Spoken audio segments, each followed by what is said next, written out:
Good morning, everyone. Thank you for joining us here today. And before I read my opening statement, I'd like to acknowledge all our customers and employees who contributed 2 busloads full of food today, equaling about $30 or $13,000 worth of food contributions to the Washington, D.C. area food bank. That is an incredible amount of contributions from customers and employees to help those in the region with food insecurity. So want to thank everyone and thank you all for covering that event.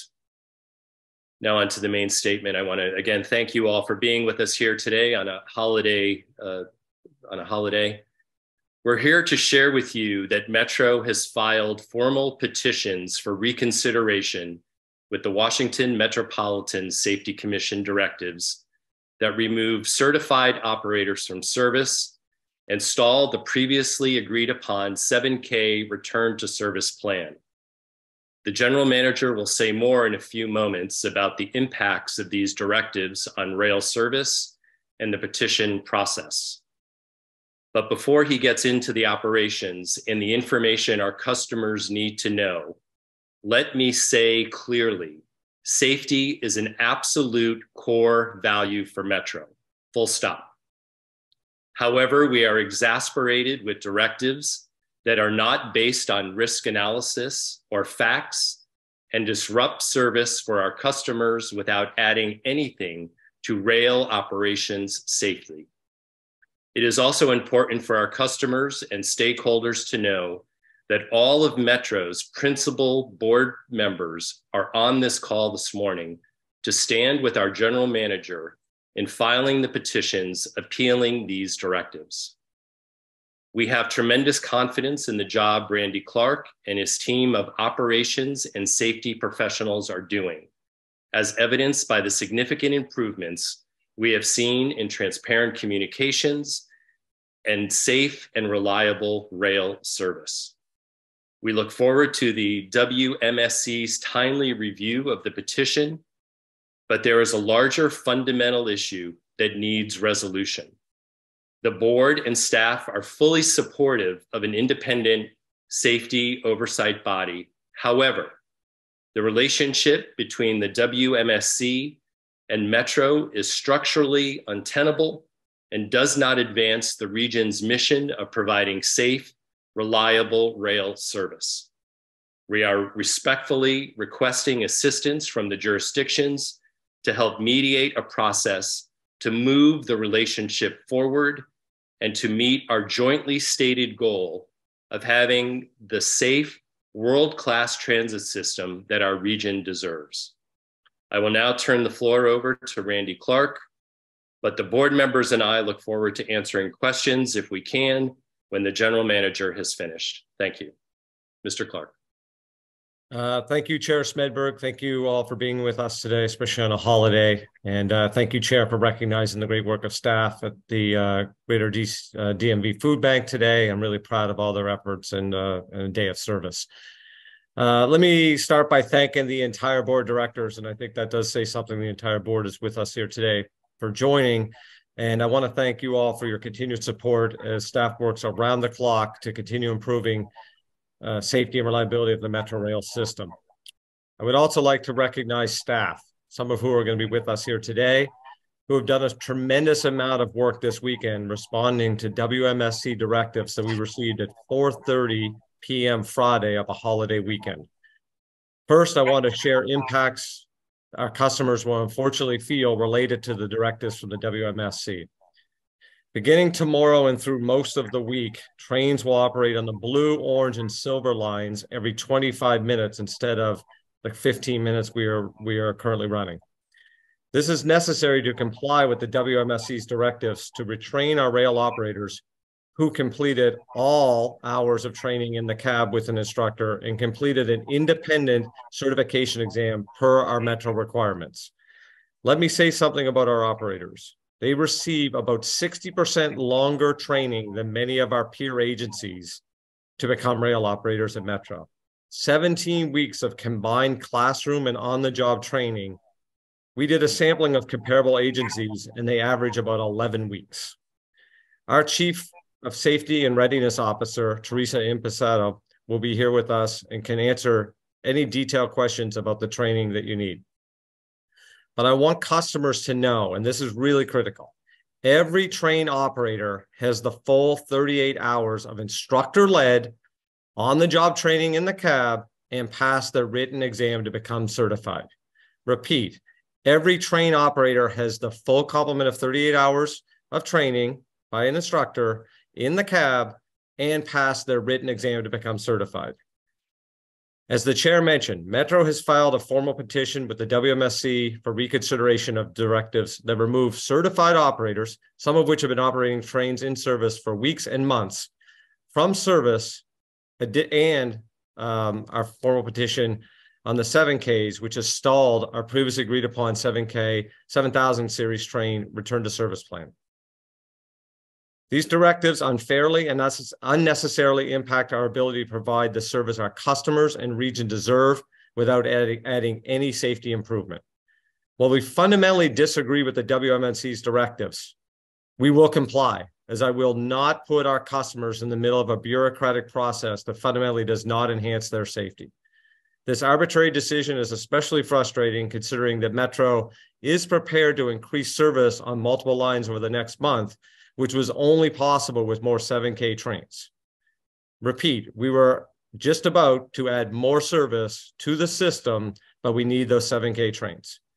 Unfortunately, despite the incredible efforts of the Metro team, 24/7 work in especially our shops and our training divisions and other areas, our customers should expect the current service levels for the foreseeable future. And by foreseeable, I mean months, not weeks.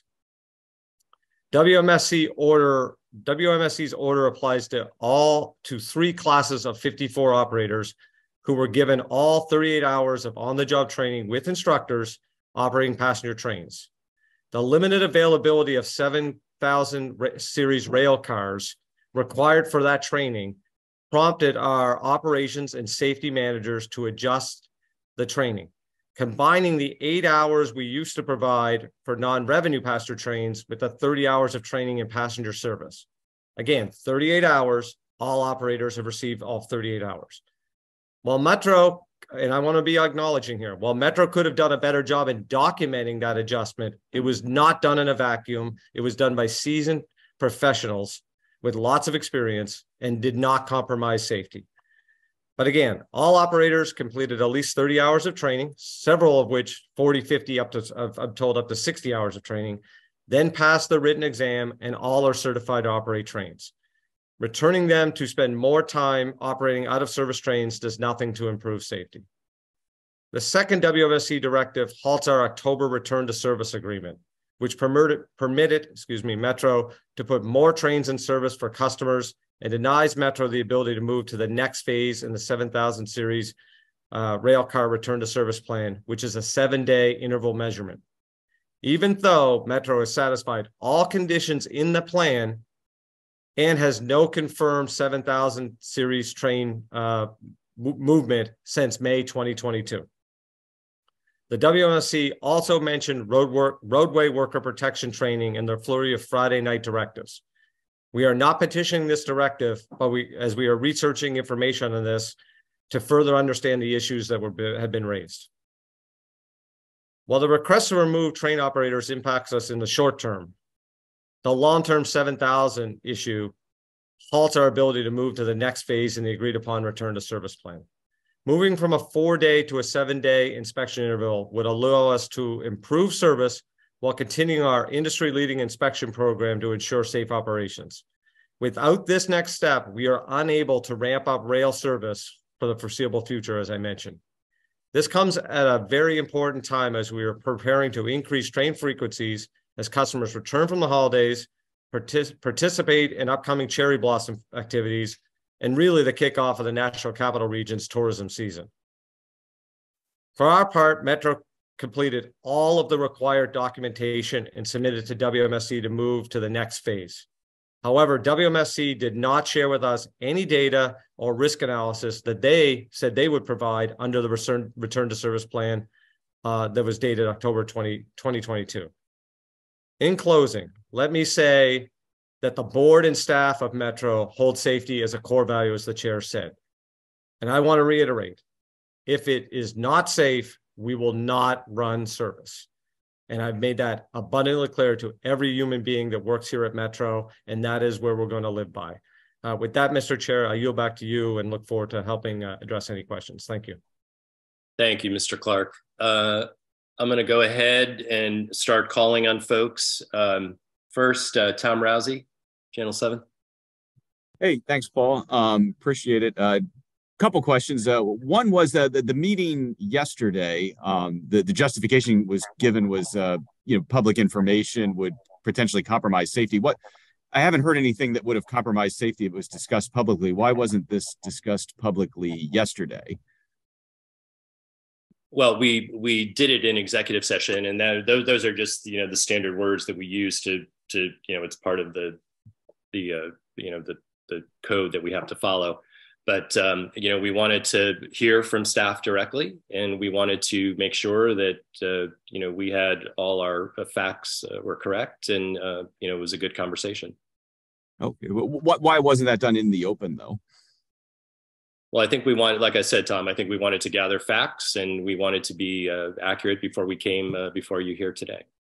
Okay, and I obviously I've sensed growing frustration between all of you and the WMSC, and this seems like a whole nother level of it. Can anyone describe for me the process? You said you're petitioning what they found. The only people you can petition to is the WMSC at this point, and what hope do you have of a resolution that would improve service for riders sooner than you're saying? I'm going to turn it over to someone to give you the second part of your answer, but yes, I think the one thing that is a little unusual is the fact that the arbiter in this case is the head of the WMSC. So that person would be making judgment on their own decision, which seems a little unusual for many of us. And it would seem like that would be something that we should look at fixing and, have a normal mediation or an arbitration kind of process. Ms. Impastato, would you like to maybe answer that second part of the question? Happily, sir. Section 11D1 of the Washington Metro Rail Safety Commission's program standard, as well as portions of their compact, provide a process for the Rail Transit Agency to seek reconsideration of an order or directive that the WMSC has issued. So under those provisions of the program standard, we filed 2 petitions today. Those provisions require that the petitions be filed with the Chief Executive Officer of the Washington Metro Rail Safety Commission. Thank you. And, Tom, I'm also going to call on Secretary Ports. He has some, experience dealing with safety commissions, and he might maybe be able to add some additional comments here. Secretary Ports. Sure. I'd be happy to, Mr. Chairman. So first of all, let me explain that I've worked in both the legislative side and executive side at the local, state, and federal levels.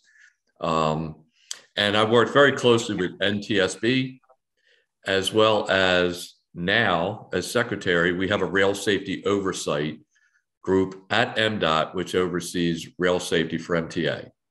And the reason I bring up both of these organizations is because they investigate rail incidents, they make safety recommendations, and then they step back and let the agencies run their organizations.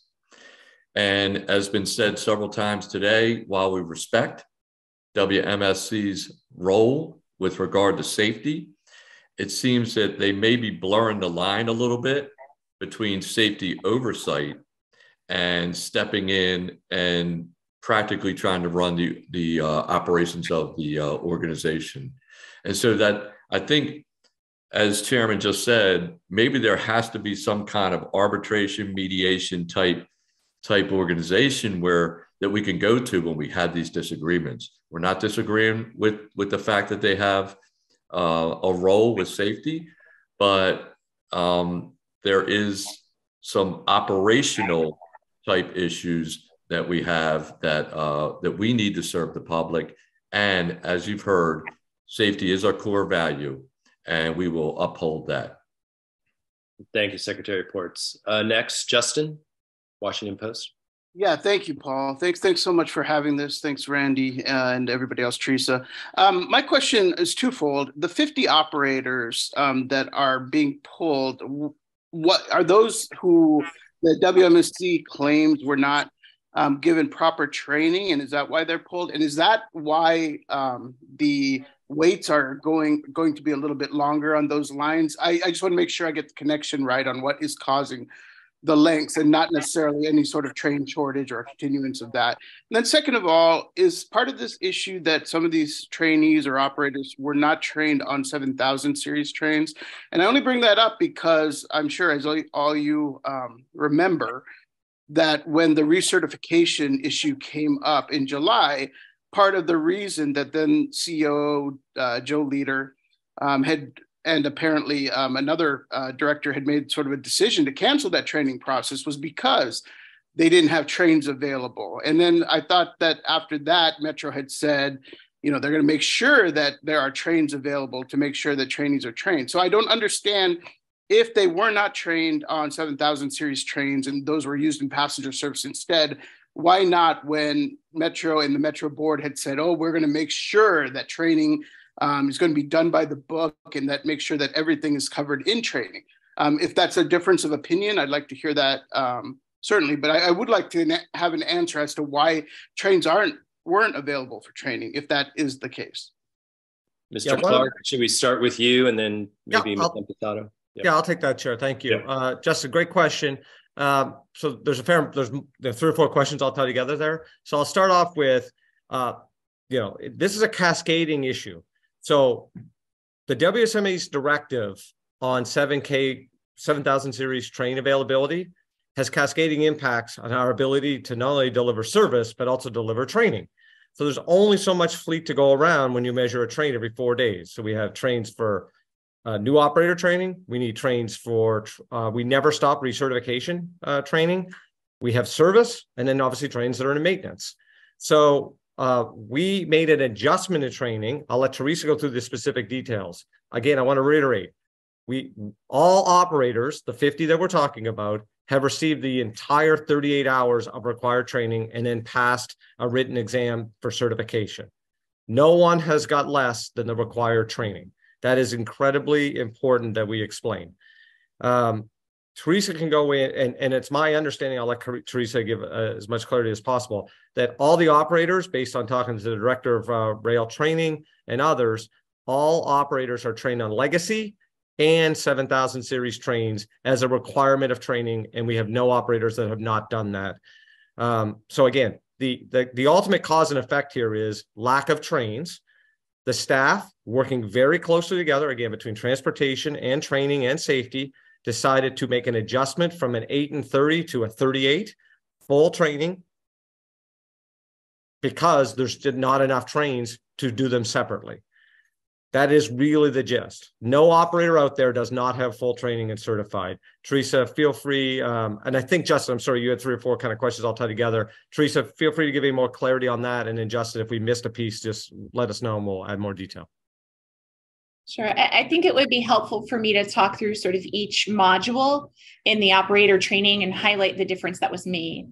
So first and foremost, our operators go through a series of classroom instruction, culminating in a written exam. That was wholly unchanged. All operators that are currently operating have fully completed the classroom instruction, which is a series of weeks culminating in the written exam. After they complete the written exam, they enter a phase of training that's referred to as yard practical training, or YPT. This is an 8-week rotation where student operators will rotate between all of the WMATA rail yards.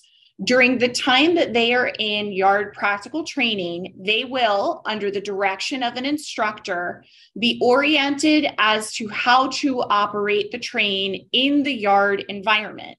They'll be making moves within the yard, into and out of the shop. They'll learn how to troubleshoot the trains, how to handle the trains, and how to appropriately move, stop, and perform inspections on the trains. During that 8-week period, during that 8-week rotation, the student operators would receive up to 8 hours of non-passenger service on mainline tracks. So during that 8-week rotation, there would be 8 hours accumulated in multiple locations over multiple days and weeks, where operators would be on the main line in non-passenger service. And they would do that primarily with 7000 series trains, but also with legacy trains as well. After the completion of the 8-week yard practical training, operators would then enter a period of time during which they would operate in active revenue service under the direct supervision and observation of a line platform instructor for no less than 30 hours. After they've completed the 30 hours of operation in revenue service with the line platform instructor, all of their qualifications would be verified, and an independent certification exam would be conducted by the certification team prior to licensing the operators and permitting them to operate on their own in revenue service. They'd also receive follow-ups at the 30, 60, and 90-day point. The change that was made in the ratio of 8 hours of non-passenger service on the main line to 30 hours of passenger service on the main line. Due to constraints with availability of trains, the 8-hour portion was allowed to be reduced and appended to the 30-hour portion in active passenger service, such that all operators had to meet 38 hours. So if an operator during the 8-week practical rotation only received 6 hours of non-passenger service on the main line, they were required to complete an additional 2 hours above the 30 hours of mainline passenger service, again, all of which occurs under the direct oversight and supervision of a line platform instructor. Okay, Teresa, thank you. So again, just to be clear, it's just the portion of off-hour movement of trains that was sort of curbed and added to do it all at once. And so it went from 8 hours to 2 hours, though? Is that the correct ratio? No. No, Justin, I think that Teresa used that as an example. So we have some people that had 7 hours, some that had an hour. The point was training staff, safety staff, transportation staff got together because, as Teresa said, the availability of trains, and decided to move whatever balance of the 8 part of the 30, which is totally a technical decision the team made. What is required is 38 hours before you can move to the exam. Gotcha. All operators, and I think this is important, not only have all 38, lots of operators have a lot more than 38 before they move to the exam process. So we have nobody out there driving a train that doesn't have all of the required time.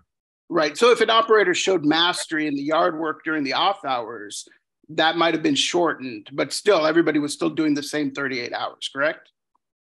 Yes. Yes. Okay.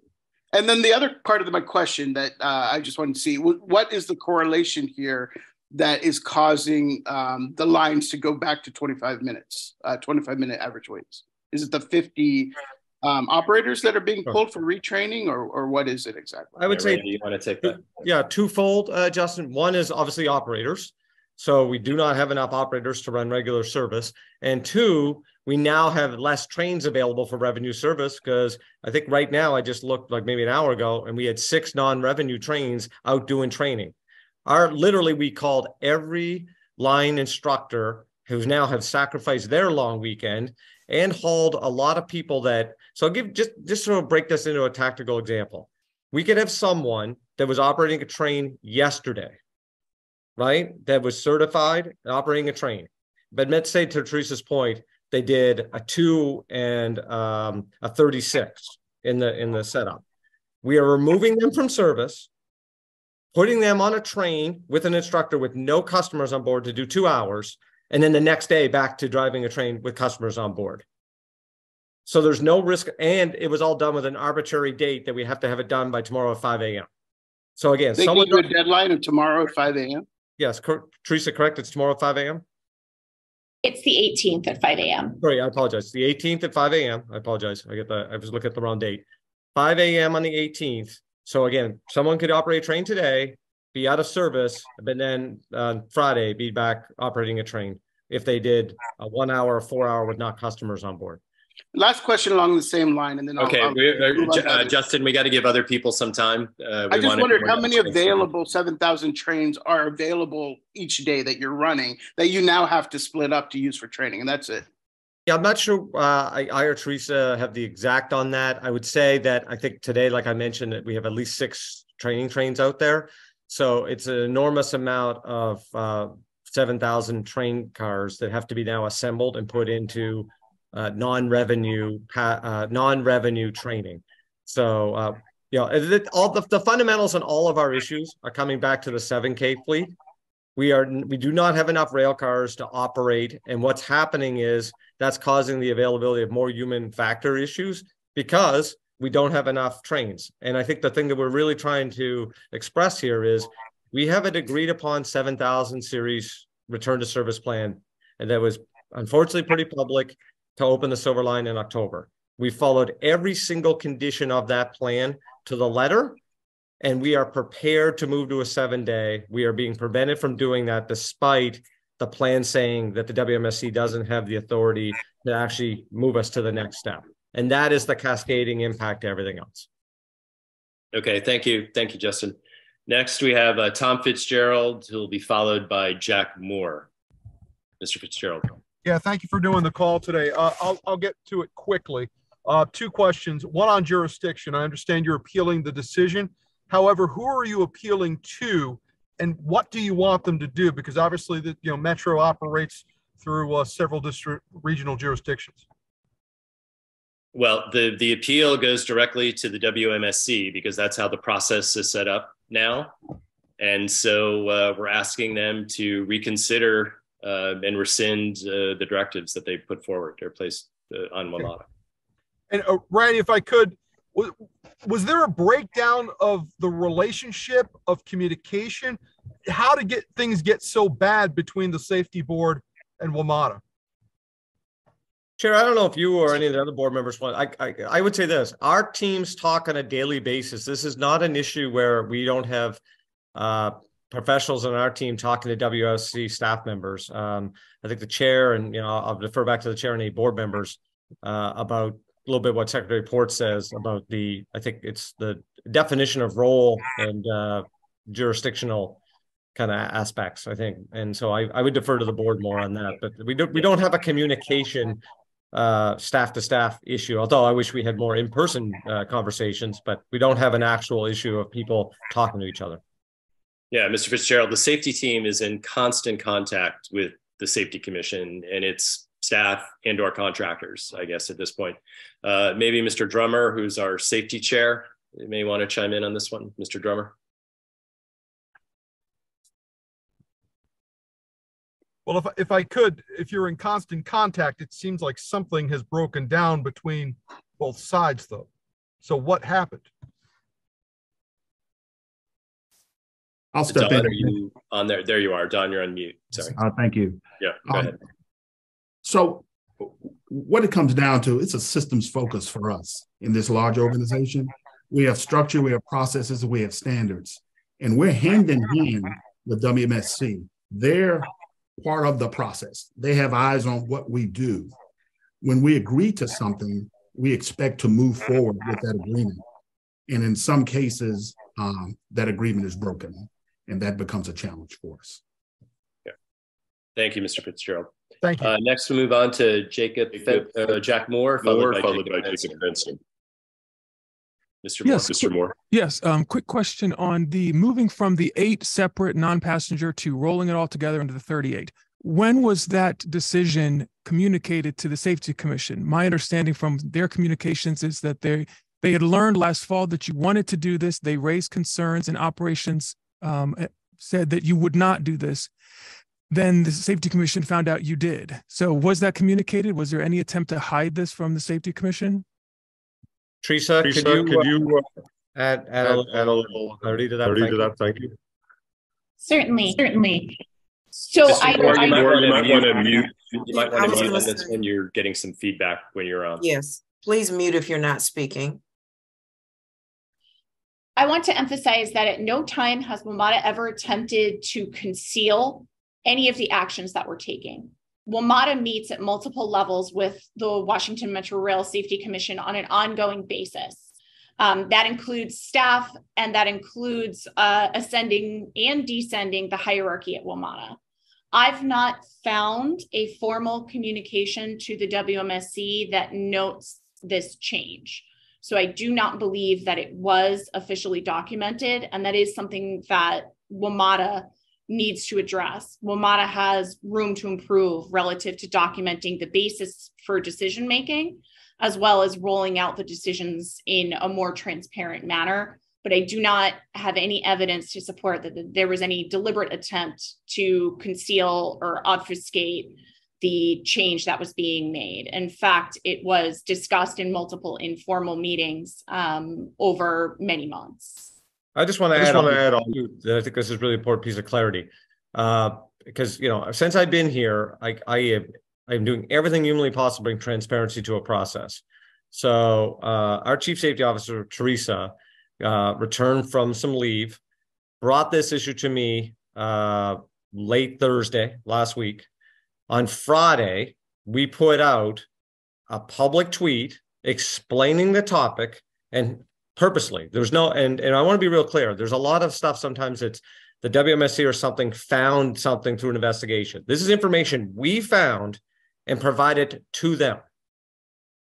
And Teresa came to me and said, hey, we got this discrepancy because of a sequence, not a safety issue of, again, who's certified and who met all their hours, but a discrepancy of documentation related to sequence. I said, good, let's get this out. We publicly put it all out Friday and said what was the issue and what we were doing, which was going to use our multi-million-dollar simulators to do supplemental training, not pull people from service, but do kind of a check-in, just out of a sake of abundance of caution. Within 5 minutes of us doing that publicly, we got these directives issued to us. And I think that timeline is really important on the conversation about or the topic about conversation.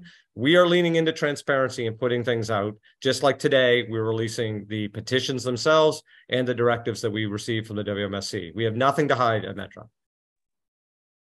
Thank you, Mr. I could just follow up real quickly. Maybe I wasn't listening very well, but I didn't hear, when the decision was made, let's roll in the 8 on the back end of the, I'm hearing that was not really communicated to Metro Rail Safety Commission. So, what am I not understanding? Did you tell the Safety Commission or not? I found no evidence that indicates that it was formally communicated to the Safety Commission. Then isn't that because they say that they, learned that you wanted to do this, and then you said that you weren't, and then you did. So isn't that the problem, that you said one thing and did another and didn't tell them? I've also found no formal communication that Metro sent to the Safety Commission that indicated that we had intended to make these changes. I was not present in any discussions with the Safety Commission about these changes. But if you were changing the safety training, wouldn't you have to tell the Safety Commission? I'm not certain as to whether or not there would be a regulatory requirement to notify the Safety Commission about a change in the ratio of practical training. But I do believe, as part of the spirit of trust and transparency, that WMATA should have notified the Safety Commission of this change. And I'm sorry, one more quick thing. Okay, Mr. Moore, quick follow-up. We got a lot of people. So today we're learning there's 54 operators that need to have, re-go through training, but the news release on Friday said 64 were out of sequence. So what's the discrepancy? I think we've already got, so one, we, again, reiterate, we got these directives 4:30 p.m. of a long weekend. So now multiple team members spent all night on Friday night and most of Saturday going through all of the records to get clarity. We want it to be as broad as possible. That number is going to be whittled down. I think now we're down to 50. And, today, after today's over, we'll be down to a smaller number on and on throughout the week. So we want it to be as broad as possible because, again, I don't want some accusation that we say 50 and it ends up being 52 and someone suggesting that we're not telling the truth. So we took the full classes and then worked its way through that with a bunch of people spending overnight to double check all of our records. Okay, thank you, Mr. Clark. Mr. Fenston, followed by Joseph Almo.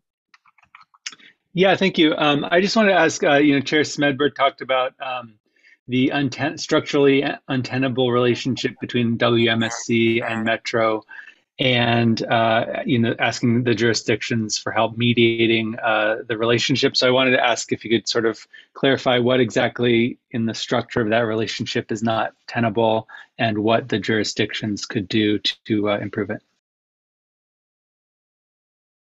I apologize there. Well, like I said earlier, I think, one of the things that has been a bit of frustration for us, as a board and as an organization, are these, directives that from best, based on information that we have and that our safety professionals are bringing forward, that are just simply not based on any kind of risk analysis or facts.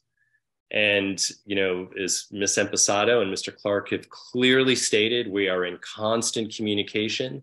We are leaning into transparency, and, to have, the 3 directives come at 4:30 on a Friday afternoon, 5 minutes after we're leaning into transparency and putting out the information that we put out, based on everything we know, it just doesn't seem right. And again, that's why we are filing the petition for reconsideration. And, that's where we are. I mean, it's really, we're about safety. It is the core value, as we said, but we have got to have the ability for our safety professionals to do their job and to let them run the system, as Secretary Ports clearly stated. His experience with other safety commissions has been, and we hope to work and we'll continue to work with the Safety Commission. We understand their role, but they are a regulator. They're not running the organization. Mr. Drummer, do you have anything you'd like to add to Paul, that? Can I jump in on this as well? After Yeah, Don? sure, Mr. Letourneau, of course. Okay.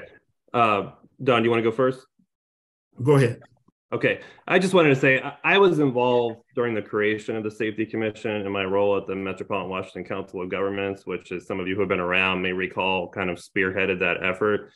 And what I'm observing, based on what our original intent was in creating the Safety Commission as a region versus how it's been executed, is the lack of collaboration. That's really, more than anything, what I'm looking for. I think we all understand that Metro does make mistakes. It's not always perfect. And having an independent rail safety commission like this is a valuable and a good thing. But the spirit by which the relationship exists at this point has really devolved into what feels like a lot of gotcha type of behavior, and not constructive toward understanding that Metro has a job to do to move the region, as well as staying safe. And what really troubles me is a lot of the dialogue is framing this as a question of safety versus service. And if you read some of the things that the Safety Commission has said, there's an insinuation that Metro is willing to compromise safety in order to provide service. And I want to be very, very clear that that is absolutely not the case. I wouldn't ride the system or feel confident putting my family on it, as well as my colleagues on the board, if we had any questions whatsoever about the safety of the system. And I think we've shown through the board's actions and management actions over the last several years that we will step in if there is that type of urgent issue. And talking specifically about something like the training issue that we just heard, and I understood Jack's questions, and the point was about the communication that may have occurred. But is the appropriate remedy for that to pull all the operators immediately out of the system at massive expense to the customers? That's the type of issue or discussion that we should be having in a collaborative way with the Safety Commission to resolve an issue like that, not something drastic that occurred, as Randy said, late on a Friday. So I think it's a better collaborative effort. And then also we do need an independent mediator. It makes no sense to appeal a decision to the entity that made the decision. We need a third party to step in and help resolve some of these issues. And as a jurisdictional board member, I will be working through our Virginia board members at the MSC and others to try to create that part of the process. Thank you, Mr. Letourneau. Mr. Drummer? Yes, as we reflect on the facts surrounding the situation that we're discussing today, I just want to reinforce a very important point, and that is, based on our observations, we have oversight responsibility as a board. What we look for is data-driven, risk-based, fact-based decision-making in Metro, and we see improvements in that realm. And what we want to ensure is that when we get a directive, that directive is not going against or countering the data-driven, risk-based, fact-based decisions that we made. Yeah. Thank you. Thank you, Mr. Drummer. Thank you, Mr. Fenston. Mr. Almo.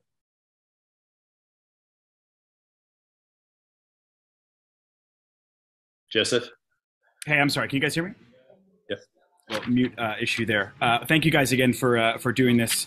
I want to circle back to one of the points that was noted in a media release by the WMSC.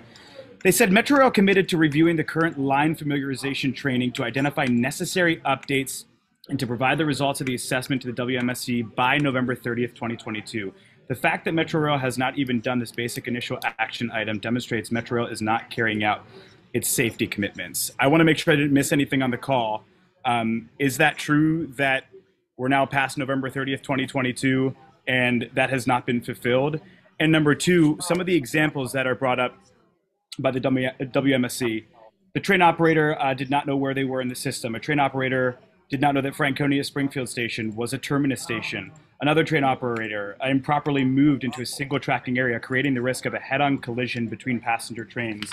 To riders who may not know the difference between Metro and WMSC, like what do you say to that? Those are some pretty jaw-dropping incidents, especially the one where a train operator risked a head-on collision. Mr. Clark, and then Ms. Impastato. Yeah, Teresa, do you want to touch in on that first piece on the November piece, and then feel free to jump in on give your comments on the second piece, and I can always add on from there. Sure. So it is correct that Metro has not met the timeline commitment for the review of the line familiarization training. It doesn't mean that it hasn't been reviewed, and it doesn't mean that revisions are not underway. Metro has a line familiarization training module that our operators go through that shows them where they are on the system. The corrective action plan was to review, revise, and improve it. We have not met the commitment that was made from a timeline perspective to complete that by November. There are a number of reasons why Metro has not met that due to competing demands on our resources, but it is factually accurate that Metro has not met that commitment. I do not believe, however, that the aspersions cast relative to prioritization of the importance of this are accurate. We believe very strongly in training and preparing our operators to provide safe service. The line familiarization training is not part of the mainline training that was adjusted in terms of the ratio. So these are two separate issues that are being conflated in the directive. Yeah, the only comment I would add on to that is, part of our challenge here at Metro that, quite frankly, Teresa, myself, lots of other people probably, I don't want to say inherited, but maybe the best accurate word, is in 2000, up until 2009, Metro was designed and ran on automatic train operation. That was how this system was built and operated. And that is the entire training foundation that Metro was based on. Then ATO was turned off. And lots of times people thought it'd be turned off for a bit and then back on and this, that, and the other. And now we're talking a lot of years since ATO. And Metro has kind of put together a program over that period of time to kind of be more manual operation than ATO. And that is why the team is working really hard to go back to automatic train operations. So some of the incidents that we've had that are definitely human factor incidents. So someone, say, what we would call a station platform overrun, where someone goes by a station by, say, half of a train car. All those elements would be mitigated and prevented with automatic train operation because it's the most advanced system, safety system to operate trains in the world, which that's why all the top systems in the world operate that way. It's a good example of why we need to move to that. So we can't have no trains, we can't also have no training, and we can't have technology and systems. And I think that goes to Board Member Letourneau's point. We have to be able to reach agreement and collaborate on the outcomes of safety versus every single item is a directive that sometimes has contradictory or cascading impacts on other safety elements. Okay, thank you. Thank you, Mr. Romo. Next, we have Adam, followed by Mr. LeShen. Adam. Yeah, hey, everybody. Thank you for having this meeting today. I mean, it sounds like from what we're hearing today that there are some commitments that have not been met. And so, for lack of a better word, is what they're asking you to do wrong in that sense? It seems like there's some commitments that haven't been met and there's some things that haven't been communicated. Chair, I'm happy to jump in on part of that. Yeah, Mr. Clark. I would, respectfully, I don't think that's accurate. So Teresa just described there is an element of one item that we have not met the timeline on, in no way connected to this other directive. So I want to again reiterate, this was the 12th time I've said this. Every operator is required to have 38 hours of training after 11 weeks of classroom and yard before they can go for their exam. Every operator has done that. So what we fundamentally disagree with, and that is what the petition says, is the suggestion that those operators are not safe in service and should be pulled from service. They are all met the full training requirement and they've all been certified. So, Teresa used the word conflate, and I think that is a very accurate term. There are things that Metro has issues with. There is zero debate that Metro, and quite frankly, we should be honest, may have forever, in the sense of we have 12,000 employees. We're a human-based organization, just like every organization that you all work for or any other place. The idea of continuous improvement is we identify an issue, be open and transparent, work through that issue, and evolve. That is different than combining a bunch of issues together and making statements that we are not safe. We are safe. The operators are doing their job correctly. And that is, I think, Adam, to your question, the fundamental disagreement.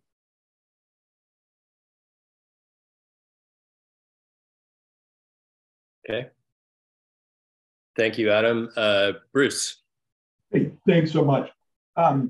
Why didn't Metro formally notify the Safety Commission when you decided to adjust the training? That's one question. And the other question is on the return to service plan. Is there a disconnect between your safety people and what your engineers and mechanics are actually doing on the trains?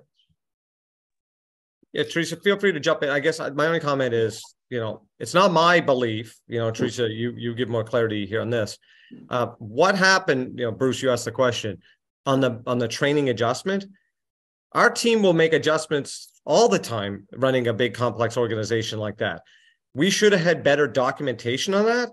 But I think to Secretary Port's and Board Member Drummer's point of view, that is what actually our team of trained professionals are supposed to do versus every single thing we do make notification.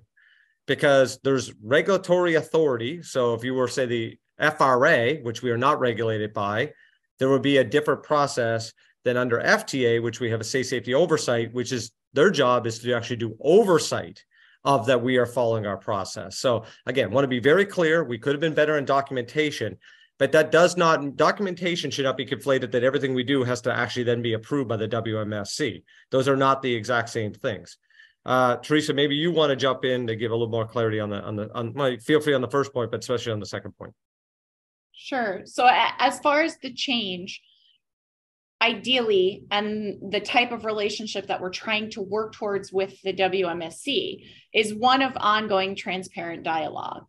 We did not formally notify the WMSC of this change, nor am I aware of a requirement for us to formally notify the WMSC of this change. That being said, I will concede that WMATA could have done a much better job documenting the basis for decision-making, as well as documenting the review of the impacts of this change and sharing that information with the Washington Metro Rail Safety Commission. The perspective of the individuals involved in the decision-making is that it was a management decision that was made amongst individuals that have subject matter expertise, and it was their professional best judgment that there would be no negative impact as a result of making this change.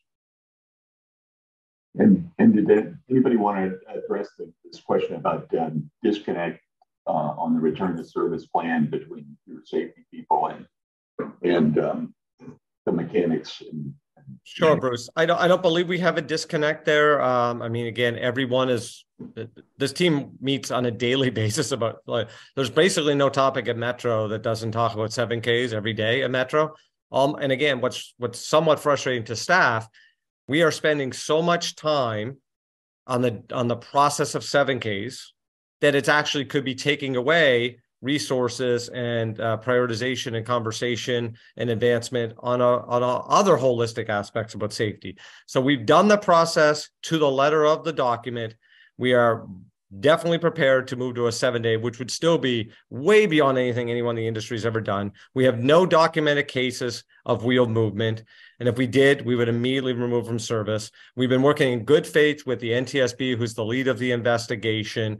So the frustration there is, part of this is our engineering team has purposely removed some trains from service, not because there's any documentation of movement or a confirmation of movement, but that they have wheels that have high baseline measurements. So in one regard, we've had, I've read a lot of caps on Metro's history, and there's caps that say, and NTSB reports that say, Metro has a safety culture issue that employees are not empowered to go about their work in a way that is safety, really thinking of a safety management system and doing the right thing, and management's supposed to back them when they make the right decision.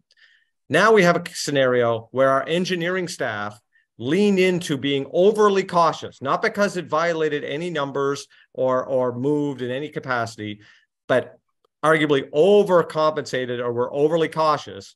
And now we have a scenario where there's being some judgment on their decision-making that way. We have to, I think we have to have an honest conversation that the men and women that work here every day somewhat feel a little, it could be a difficult environment to work in, where we're kind of creating a scenario, and I feel really bad for a lot of our members, our staff members, where they won't know how to act. If they don't act, they're kind of, public you skewered. If they do the right thing, we're saying then go justify why you did the right thing, and we're trying to empower people to do the right thing. So again, this goes back to, Secretary Ports, Member Letourneau, the chair. We need to get to a point where these discussions should just be part of a collaborative conversation. And some of our, I think, staff members feel like that no matter what they do, they're caught in a gotcha versus just trying to do the right thing. I hope we can all move forward and just try to get to the safest system possible. Yeah. Thank you, Mr. Clark and Ms. Impastato. So we have two quick follow-ups, each just one question each. Justin, followed by Tom Rousey. Justin. Thanks, Paul. Yeah, just really two quick questions I'll get you. One is, and I put that in my piece today, that the WMSC claims it's investigating a potentially significant issue with how Metro mechanics are putting 7000 series trains on the track. The WMSC claims the mechanics' actions go against what Metro's own engineers believe is safe. Wanted to see what you thought about that, if it's true at all.